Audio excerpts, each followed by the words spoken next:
ஹாஜிகள் இஹ்ராம் செய்தவர்களாக, லெப்பைக் சொன்னவர்களாக, தன்னுடைய அடிமைத்துவத்தை வெளிப்படுத்திய நிலைமையில் ஹரம் ஷரீஃபை நோக்கி பிரயாணம் செய்யக்கூடிய இச்சந்தர்ப்பத்திலே சிலர் ஹஜ்ஜுக்காக சென்று விட்டார்கள். இன்னும் சிலர் நமது ஊரை சேர்ந்த ஹாஜிகள் ஹஜ்ஜுக்குரிய ஆயத்தங்களை செய்து இன்ஷா அல்லாஹ் அடுத்தடுத்த வாரங்களில் ஹரம் நோக்கி பிரயாணிப்பதற்காக வேண்டி தயார் நிலையில் கொண்டிருக்கின்றார்கள். கண்ணியமானவர்களே, சகோதரிகளே, ஹஜ்ஜுக்கு செல்லாமல் ஊரிலே இருக்கும் நமக்கும் அல்லாஹ் சுப்ஹானஹு வ தஆலா இச்சந்தர்ப்பத்திலே சில முக்கியமான இபாதத்துக்களை அல்லாஹு தஆலாவை நெருங்குவதற்கான வழிமுறைகளை அறிமுகப்படுத்தி இருக்கின்றான். ஒவ்வொரு காலத்திலும் அடியார்கள் அல்லாஹு தஆலாவை நெருங்குவதற்காக வேண்டி, அவனுடைய அன்பை அருளை அடைவதற்காக வேண்டி சந்தர்ப்பங்களை நமக்கு ஏற்படுத்திக் கொண்டே இருக்கின்றான். ரமதானை அடைந்தோம், அதில் பல்வேறுபட்ட அமல்களை செய்தோம், அல்லாஹு தஆலாவுடைய நெருக்கத்தை பெறுவதற்கான முயற்சியில் ஈடுபட்டோம். இப்போது ஹஜ்ஜுடைய மாதம், ஷவ்வால், துல்காதா, துல்ஹஜ், இந்த 3 மாதங்களும் ஹஜ்ஜுக்காக வேண்டி இஹ்ராம் செய்வதற்கு மார்க்கம் அறிமுகப்படுத்திய மாதங்கள். அல் ஹஜ் அஷ்ஹுரும் மஅலூமாத். இன்று நாங்கள் துல்காதா மாதத்தினுடைய 17வது தினத்திலிருந்து கொண்டிருக்கின்றோம். இன்னும் 2 வாரங்களுக்குள் இன்ஷா அல்லாஹ் துல்ஹஜ் மாதத்தை நாங்கள் அடையக்கூடிய வாய்ப்பு இருக்கின்றது. 28ஆம் தேதி மாலை நாங்கள் துல்ஹஜ் மாதத்துக்குரிய பிறையை பார்க்க வேண்டும். கண்ணியமானவர்களே, சகோதரிகளே, இந்த துல்ஹஜ் மாதத்தில் நாங்கள் செய்யக்கூடிய மிக உன்னதமான ஒரு வணக்கமாக உதுஹியாவுடைய இபாதத்தை எங்களுக்கு மார்க்கம் அறிமுகப்படுத்தி இருக்கின்றது. இன்றைய ஹுத்பாவில் இந்த உதுஹியா சம்பந்தமாக முற்கூட்டி ஞாபகப்படுத்தப்படுவது, நாங்கள் இப்போதிருந்தே அந்த அமலை இபாதத்தை செய்வதற்கு தயாராக வேண்டும் என்பதற்காக வேண்டி. துல்ஹஜ் மாதத்துடைய நாட்கள் நெருங்கிவிட்டால் அவசரமாக இந்த கடமையை அல்லது இந்த இபாதத்தை எங்களால் செய்ய முடியாமல் போய்விடும். ஆகவேதான் முற்கூட்டியே இந்த உதுஹியா சம்பந்தப்பட்ட விடயத்தை மக்களுக்கு சொல்லுகின்ற பொழுது அதை செய்ய வேண்டும் என்ற ஒரு ஆவல், ஒரு தேட்டம், அதற்குரிய ஆயத்தங்களை முற்கூட்டியே நாங்கள் செய்யக்கூடிய சந்தர்ப்பம் நமக்கு கிடைக்கும் என்பதனால் இப்போதே அதை பற்றிய ஒரு விளக்கத்தை, ஒரு அறிமுகத்தை இந்த ஹுத்பாவின் ஊடாக சொல்லலாம் என்ற ஒரு நியத்தை நாங்கள் வைத்துக் கொண்டோம். கண்ணியமானவர்களே, சகோதரிகளே, உதுஹியா என்பது இது ஒரு சாதாரணமான வணக்கம் அல்ல. உதுஹியா சுன்னத்து முஅக்கதா. ஷாஃபி மதுஹபிலே இது சுன்னத்து முஅக்கதா. அதிகமான உலமாக்கள் இதை சுன்னத்து முஅக்கதா என்று சொல்லுகின்றார்கள். கட்டாயம் நாங்கள் கடைபிடிக்க வேண்டிய, செய்ய வேண்டிய, வலியுறுத்தப்பட்ட சுன்னத். ஆனால் சில இமாம்களிடத்தில், அபு ஹனீஃபா, இமாம் அவுஸாஇ, இமாம் ஃபௌரி போன்ற இமாம்களிடத்திலே உதுஹியா வாஜிப் என்று சொல்லப்படுகின்ற அளவுக்கு முக்கியத்துவம் வாய்ந்த கட்டாயப்படுத்தப்பட்ட வணக்கம் என்று சொல்லுகின்றார்கள். அதற்குரிய காரணம், உதுஹியாவை வலியுறுத்தி அல் குர்ஆனிலும் அஸ்ஸுன்னாவிலும் ஹதீஸிலும் அதை பற்றிய ஏவல்கள் அதிகமாக வலியுறுத்தப்பட்டிருப்பதன் காரணத்தினால் சில உலமாக்கள், சில இமாம்கள் அதை வாஜிப் என்று சொல்லுகின்றார்கள். இருப்பினும் கண்ணியமானவர்களே, இந்த உதுஹியா என்ற இந்த இபாதத் நாம் எல்லோரும் கட்டாயம் கடைபிடிக்க வேண்டிய ஒரு சுன்னத்து முஅக்கதாவாக இருக்கின்றது.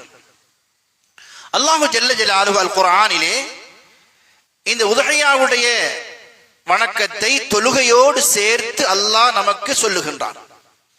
காரணம், அதனுடைய முக்கியத்துவத்தை உணர்த்துவதற்காக வேண்டி. பிஸ்மில்லாஹிர் ரஹ்மானிர் ரஹீம். இன்னா அஅதைனாக்கல் கௌஸர் ஃபஸல்லி லிரப்பிக வன்ஹர். இந்த இன்னா அஅதைனா என்று ஆரம்பிக்கின்ற சூரத்துல் கௌஸருடைய வசனங்கள் அல்லாஹ் ரப்பல் ஆலமீன் ஃபஸல்லி லிரப்பிக வன்ஹர், யா ரசூலல்லாஹ், தொழுங்கள், உதுஹியாவுடைய பிராணியை அறுத்து பலியிடுங்கள், தொழுங்கள் என்று சொல்லிவிட்டு அல்லாஹு ஜல்ல ஜலாலுஹு அதை அடுத்து உதுஹியாவை அல்லாஹ் ஞாபகப்படுத்துகின்றான். உதுஹியா உதுஹியாவை அல்லாஹ் தொழுகையோடு சேர்த்து இணைத்து நமக்கு சொல்லுவது இந்த உதுஹியாவினுடைய முக்கியத்துவத்தை தாற்பயத்தை உணர்த்துவதற்காக வேண்டி. ஸல்லல்லாஹு அலைஹி வஆலிஹி அவர்கள் மதீனா முனவ்வராவுக்கு சென்ற காலத்திலிருந்து மரண பரிகந்தம் வரைக்கும் விடுபடாமல் செய்த ஒரு வணக்கம் இந்த உதுஹியா. அப்துல்லாஹ் இப்னு உமர் என்ற சஹாபி அறிவிக்கின்றார்கள், அகாமன் நபியு ஸல்லல்லாஹு அலைஹி வஸல்லம் ஃபில் மதீனத்தில் முனவ்வரா யுதஹி. ஒரு ரிவாயத்திலே அஷ்ரு ஸினீன் யுதஹி. ரசூலுல்லாஹி அலைஹிஸ்ஸலாம் மதீனா முனவ்வராவில் தங்கியிருந்த 10 வருடங்களும் உதுஹியா என்ற இந்த வணக்கத்தை விடுபடாமல் செய்திருக்கிறார்கள். அந்த அளவு முக்கியத்துவம் வாய்ந்த ஒரு வணக்கமாக இது உதுஹியாவுடைய வணக்கம் காணப்படுகின்றது. கண்ணியமானவர்களே, சகோதரிகளே, ஸல்லல்லாஹு அலைஹி வஆலிஹி சொன்னார்கள், உதுஹியா கொடுப்பதற்குண்டான வசதி, அதற்குரிய வாய்ப்பு யாருக்கு இருந்து அதை செய்வதற்காக வேண்டி தயாராகவில்லையோ, அதுக்கு ஏற்பாடுகளை செய்யவில்லையோ, அவர் பெருநாள் தொழுகைக்காக வேண்டி, ஹஜ் பெருநாள் தொழுகைக்காக வேண்டி எங்களோடு தொழுவதற்கு வர வேண்டாம் என்று தடுத்தார்கள். மன் கான லஹு ஸஅத்துன் ஃபலம் யுதஹி வலா யக்ரபன்ன முஸல்லானா. உதுஹியா கொடுப்பதற்கான வசதி வாய்ப்பு இருந்தது, ஆனால் அதை செய்வதற்காக தன்னை தயார்படுத்திக் கொள்ளவில்லை. அப்படியானவர்கள் பெருநாள் தொழுகைக்காக வேண்டி எங்களோடு தொழுகைக்கு வர வேண்டாம் என்று தடுக்கின்ற அளவுக்கு முக்கியத்துவம் வாய்ந்த ஒரு வணக்கம் உதுஹியா. கண்ணியமான சகோதரிகளே, உதுஹியா இப்ராஹிம் அலைஹிஸ்ஸலாத்து வஸலாம் அவர்களுடைய மார்க்கத்திலிருந்து நமக்கு கொடுக்கப்பட்ட ஒரு சுன்னா. உதுஹியாவை பற்றி சஹாபா கேட்டார்கள், யா ரசூலல்லாஹ் மா ஹாதிஹில் அதாஹி.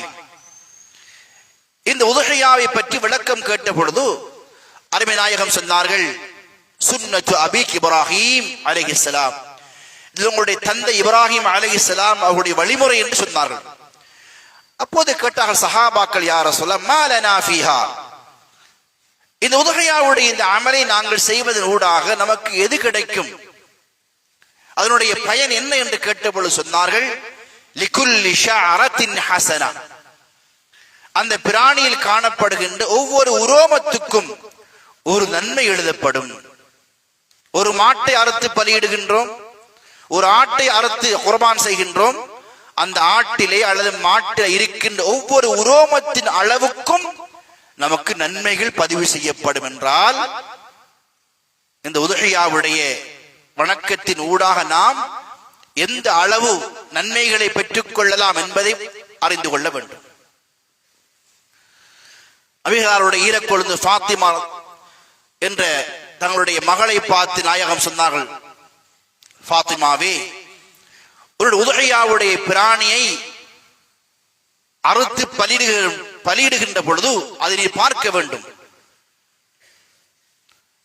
சொல்லிவிட்டு சொன்னார்கள், அந்த உதுஹியாவுடைய பிராணியை அறுத்து நாங்கள் பலியிடுகின்ற பொழுது முதலாவது சொட்டு ரத்தம் பூமியை தொடுவதற்குள் அல்லாஹ் ரப்பல் ஆலமீன் உன்னுடைய அனைத்து பாவத்தை மன்னித்து சொன்னார்கள். அனைத்து பாவத்தையும் அல்லாஹ் ரப்பல் ஆலமீன் மன்னித்து விடுகின்றான் சொன்னார்கள். ஃபதீபு பிஹா நஃப்ஸன், எனவே இந்த மகத்தான இந்த வணக்கத்தை உள விருப்பத்தோடு ஆசையோடு நீங்கள் செய்ய வேண்டும் என்றும் ஸல்லல்லாஹு அலைஹி வஆலிஹி சொன்னார். ஃபதீபு பிஹா நஃப்ஸன், இவ்வளவு உயர்ந்த நன்மைகளை பெற்றுக் கொள்வதற்குண்டான வாய்ப்பை தரக்கூடிய இந்த வணக்கத்தை நீங்கள் ஆசையோடு ஆவலோடு செய்ய முன்வர வேண்டும் என்றும் ஸல்லல்லாஹு அலைஹி வஆலிஹி சொன்னார்கள். கண்ணியமான சகோதரிகளே, அருமை சஹாபாக்கள் இந்த உதுஹியா என்ற இந்த வணக்கத்தை செய்வதற்கு பல மாதங்களுக்கு முன்பாகவே தயாராகி விடுவார்கள். ஹஜ்ஜுடைய காலத்தில் மட்டுமல்ல,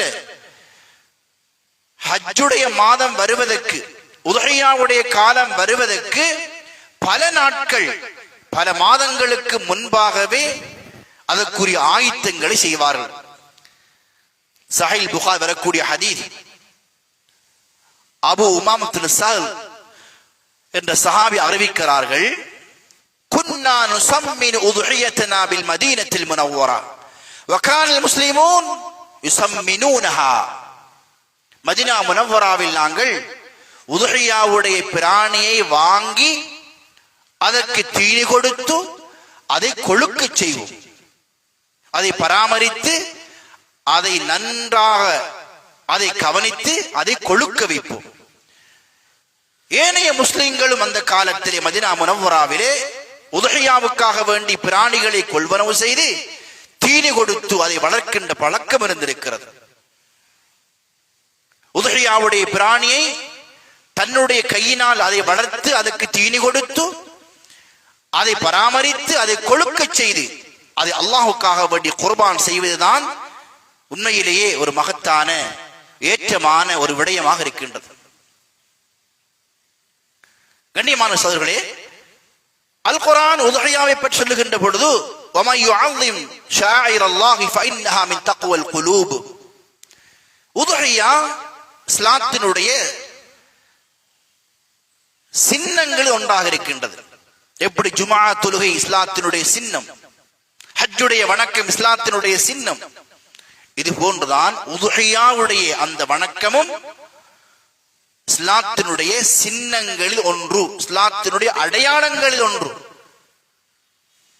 எனவே யார் இஸ்லாத்தினுடைய அடையாளமாகிய இந்த உதுஹியாவை கண்ணியப்படுத்துவார்களோ, அதை ஆவலோடு செய்வதற்கு முன் வருவார்களோ, அவர் அல்லாஹ்வுடைய ஷஈராவை இஸ்லாத்தினுடைய சின்னத்தை கண்ணியப்படுத்துகிறார். وَمَن يُعَظِّمْ شَعَائِرَ اللَّهِ فَإِنَّهَا مِن تَقْوَى الْقُلُوبِ, அல்லாஹ்வினுடைய ஷஈராக்கள் இஸ்லாத்தினுடைய சின்னங்களை கண்ணியப்படுத்துவது நமது உள்ளத்தில் தக்வா இருப்பதற்கான அடையாளம் என்று குர்ஆன் சொல்லுகின்றது. இந்த ஆயத்துக்கு விளக்கம் சொல்லுகின்ற பொழுது அப்துல்லாஹ் இப்னு அப்பாஸ் ரலியல்லாஹு அன்ஹுமா சொன்னார்கள், உதுஹியா இஸ்லாத்தினுடைய சின்னம், அதை கண்ணியப்படுத்துவதென்றால் அதனுடைய விளக்கம் என்ன என்று சொன்னார்கள். உதுஹியாவுடைய அந்த வணக்கத்தை எவ்வாறு நாம் கண்ணியப்படுத்துவது சொன்னார்கள். உதுஹியாவுடைய பிராணியை நல்ல விலை கொடுத்து வாங்குவது, கொழுத்த பிராணியை வாங்குவது, அதற்கு தீனி கொடுத்து வளர்த்து அதை கொழுக்க செய்வது, இதுதான் அந்த உதுஹியா என்ற இஸ்லாத்தினுடைய சின்னத்தை கண்ணியப்படுத்துவது என்பதற்குரிய கருத்து என்று சொன்னார்கள். ஆகவே கண்ணியமானவர்களே, உதுஹியாவை நாங்கள் சாதாரணமான அமலாக நினைத்துக் கொள்ளக் கூடாது. அல்லாஹ் ரப்புல் ஆலமீன் எங்களுக்கு அறிமுகப்படுத்திய மகத்தான ஒரு வணக்கமாக இருக்கின்றது. ஸலஃபு ஸாலிஹீன்கள் இந்த உதுஹியாவை மிகவும் கண்ணியமாக ஒரு மகத்தான அமல் என்று விளங்கி செய்திருக்கிறார்கள். இது இந்த சமூகத்தில் விடுபட்ட அமலாக மாறிவிட்டது. உதுஹியாவுடைய பிராணியை அறுக்காமல் அதனுடைய மாமிசத்தை நாங்கள் மக்களுக்கு பங்கு கொடுப்பா சதக்கா செய்யாமல் உதுஹியாவுடைய பிராணியை கொள்வனவு செய்வதற்குண்டான அந்த பெருமானத்தை பணத்தை நாங்கள் சதக்கா செய்வதன் மூலமாக உதுஹியாவுடைய சிறப்பை அடைந்து கொள்ள முடியாது. உதாரணமாக ஒரு மாடு கொள்வனவு செய்வதற்கு 2 லட்சம் 3 லட்சம் ரூபாய் தேவை என்றிருந்தால் அந்த 3 லட்சம் ரூபாய்களை நாங்கள் சதக்கா தர்மம் செய்வதை விட அல்லாஹ்வுக்கு ரொம்ப விருப்பம் அந்த பிராணியை நாங்கள் வாங்கி அதை அறுத்து பலியிடுவது. அந்த பிராணியை அறுப்பதுதான் அல்லாஹ்வுக்கு மிக விருப்பமானது. ஹஜ் பெருநாள் தினத்திலே ஆதமுடைய மகன் செய்யக்கூடிய அல்லாஹ்வுக்கு மிக விருப்பமான அமல், மா அமில இப்னு ஆதம் அமலன் அஹப்ப இலல்லாஹ் யௌமன் நஹர் மின் ஹராக்கித் தம். ஹஜ் பெருநாள் தினத்திலே ஒரு அடியான் செய்யக்கூடிய வணக்கங்களில் அல்லாஹு தஆலாவுக்கு மிக விருப்பமானது உதுஹியாவுடைய பிராணியை அறுப்பது. அது மாத்திரமல்ல, அந்த ஹஜ் பெருநாள் தினத்தில் நாங்கள் செலவழிக்கின்ற செலவுகளில் அல்லாஹ்வுக்கு மிக விருப்பமான செலவு உதுஹியாவுடைய பிராணியை நாங்கள் வாங்குவதற்கு கொடுத்த செலவு என்று பணம் என்று ஹதீஸில் மிக தெளிவாக வந்திருக்கின்றது. அன்பான சகோதரர்களே, அருமை சஹாபா சொல்லுகின்றார்கள், அவ்வளவு மா நப்தஉ பிஹி ஃபீ யௌமினா ஹாதா, ஹஜ் பெருநாள் தினத்திலே நாங்கள் செய்கின்ற முதலாவது வணக்கம் பெருநாளுடைய தொழுகையை நிறைவேற்றுவோம், அதை அடுத்து உதுஹியாவுடைய பிராணியை அறுத்து பலியிடுவோம். ஹஜ் பெருநாள் தொழுகையை நிறைவேற்றிய ஹுத்பாவை முடித்துக் கொண்ட பின்னர் முதலாவது நாங்கள் செய்கின்ற வணக்கம் உதுஹியாவுடைய பிராணியை அறுத்து பலியிடுவோம். உலமாக்கள் எழுதுகின்றார்கள், அந்த ஹஜ் பெருநாள் தினத்தில் நாம் அறுக்கின்ற உதுஹியாவுடைய பிராணியுடைய ஈரலை சமைத்து சாப்பிட முஸ்தஹப்பாக இருக்கின்றது. அவருடைய ஈரலை சமைத்து சாப்பிடுவது முஸ்தஹப்பாக இருக்கின்றது. அன்பானவர்களே, சகோதரர்கள், ஆகையினால் இந்த உதுஹியாவுடைய இந்த வணக்கத்தை நாங்கள் வசதி உள்ளவர்கள், முடியுமானவர்கள் விடுபடாமல் நாங்கள் செய்ய வேண்டும். ஒவ்வொரு வருடமும் ஒரு குடும்பத்துக்கு என்ற ஒரு உதுஹியா நிர்ணயிக்கப்பட்டிருக்கின்றது. في كل عام على كل اهل بيت اضحيه. ஒவ்வொரு வருடமும் ஒரு குடும்பத்துக்குரிய உதுஹியா, ஒரு குடும்பத்தில் ஒரு உதுஹியாவேனும் அறுத்து பலியிடப்பட வேண்டும். குடும்பத்துடைய தலைவன் அதை அறுத்தால் அந்த குடும்பத்துக்கு உதுஹியாவாக மாறிவிடும். எல்லோரும் செய்ய முடியும். பாப்பா பிள்ளைகள் வசதி இருந்தால் எல்லோரும் தனியான உதுஹியா கொடுக்க முடியும். இருந்தாலும் ஒரு குடும்பத்துக்கேனும் ஒரு உதுஹியா கொடுக்கப்பட வேண்டும். அந்த அளவு முக்கியத்துவம் வாய்ந்த ஒரு வணக்கம் உதுஹியா.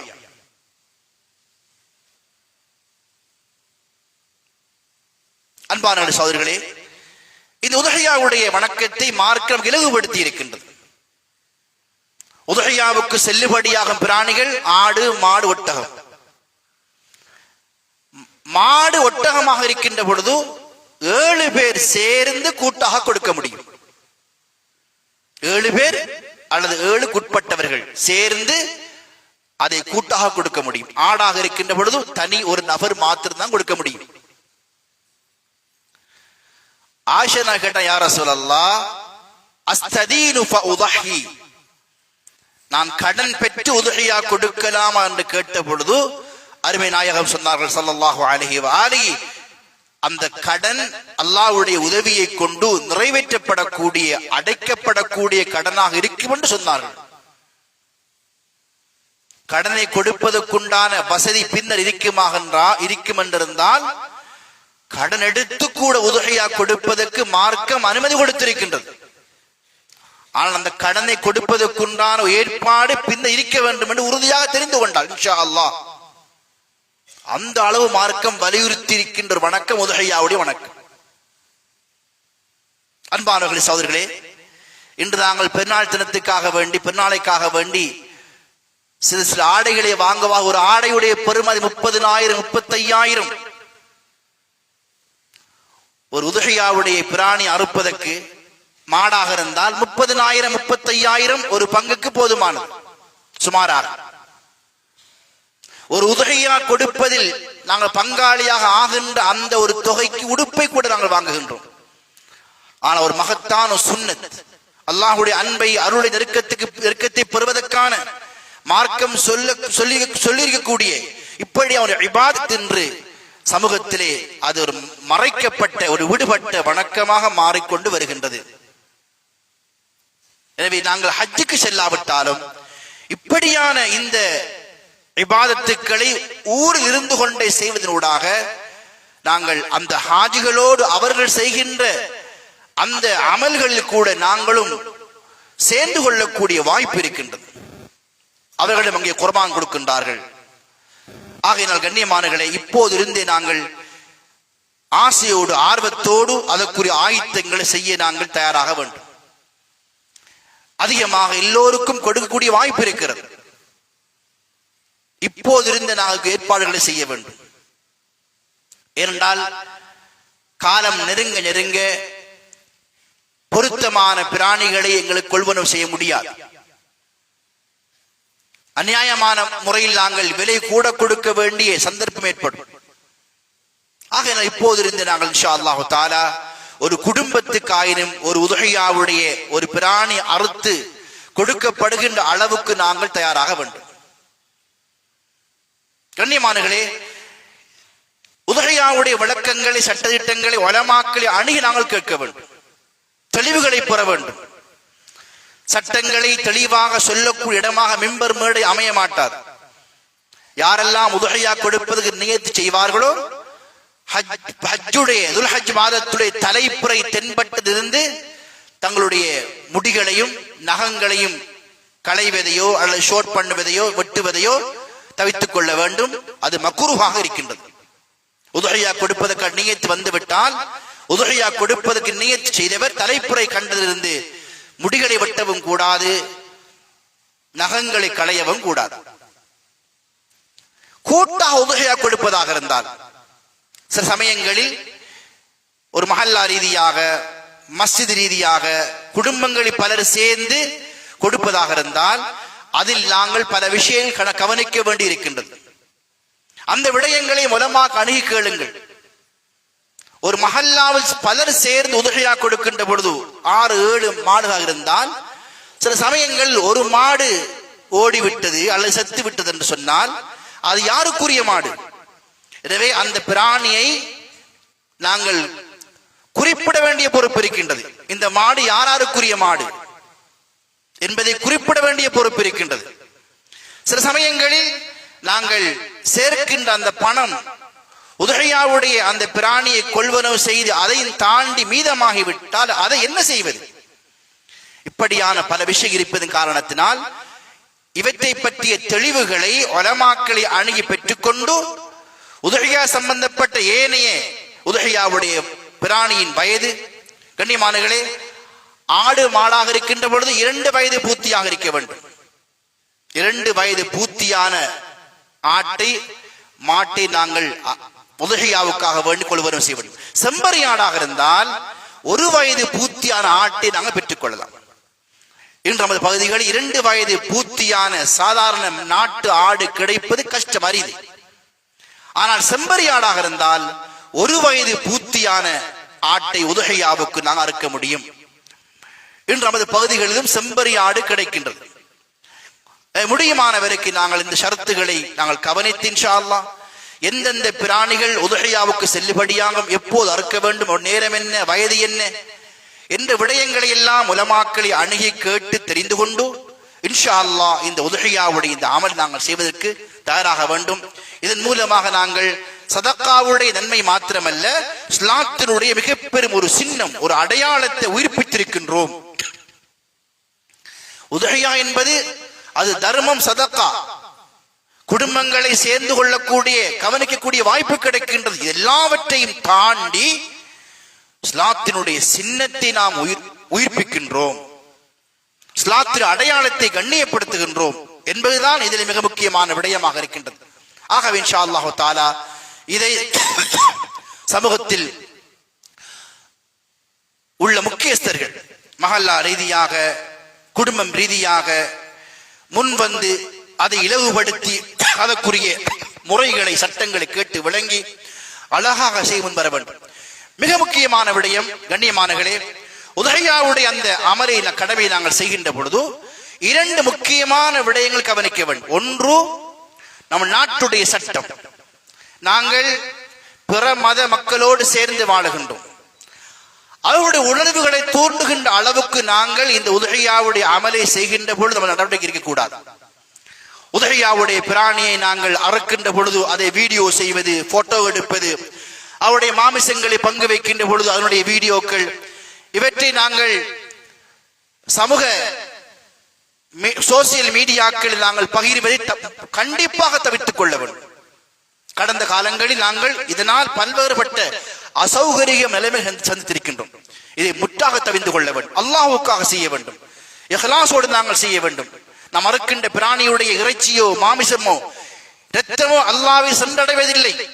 நமது இஹ்லாஸ், உள தூய்மைதான் அல்லாஹ்வை சென்றடைகிறது. ஆகவே இந்த விடயத்தை கவனமாக இருக்க வேண்டும். 2வது, கண்ணியமானங்களே, உதுஹியாவுடைய அந்த அமலை நாங்கள் செய்கின்ற பொழுது சுற்றுச்சூழல், இதனுடைய சுத்தத்தை கவனிக்க வேண்டும். சிலர் உதஹியாவுடைய கடமையை செய்கிறார்கள், அந்த அமலை செய்கிறார், ஆனால் அவருடைய கழிவுகளை பொது இடங்களில் வீசுகின்றார். கடற்கரையிலே, மக்கள் உல்லாசம் இருக்கிற இடங்களிலே, பாடசாலை வளாகங்களிலே அதை வீசி விடுகிறார்கள். இவைகளெல்லாம் மார்க்கத்தில் கண்டிப்பாக தடுக்கப்பட்ட விடயங்கள். உதஹியா செய்கின்ற பொழுது இந்த எல்லா விடயங்களை கவனித்து தன்னால் செய்ய முடியுமாக இருந்தால் நாங்கள் அதற்கு தயாராக வேண்டும். உதஹியாவுடைய பிராணியை கொள்வனவு செய்கின்ற விடயம், மிருகவதை என்பது இஸ்லாத்தில் மிக கண்டிப்பாக அது தவிர்க்கப்பட வேண்டும். இஸ்லாம் ஜீவ காருண்யத்தை பற்றி பேசியது போல் எந்த மதமும் பேசவில்லை. இந்த விடயங்கள் எல்லாம் கவனித்து இன்ஷா அல்லாஹு தஆலா இந்த வருடம் நாங்கள் எல்லோரும் வசதி உள்ளவர்கள் இது உதஹியாவுடைய அந்த அமலையும் செய்வதற்கு முன்வர வேண்டும். இதன் ஊடாக இன்ஷா அல்லாஹ் ரப்பல் ஆலமீன் ஒரு சமூகத்தை அல்லாஹ் பாதுகாப்பான், கஷ்டங்கள் எல்லாம் நீக்கி சமூகத்துக்குரிய அல்லாஹ்வுடைய புறத்திலிருந்து பிரத்யேகமான அருள் பார்வை உண்டாகும். அல்லாஹ் நம் அனைவர்களை பொருந்தி கொண்டு அந்தந்த காலத்துக்குரிய அமல்களை முறையாக செய்து அல்லாஹ்வுடைய அன்பை நெருக்கத்தை பெற அல்லாஹ் நம் எல்லோருக்கும் வாய்ப்பளிப்பானா.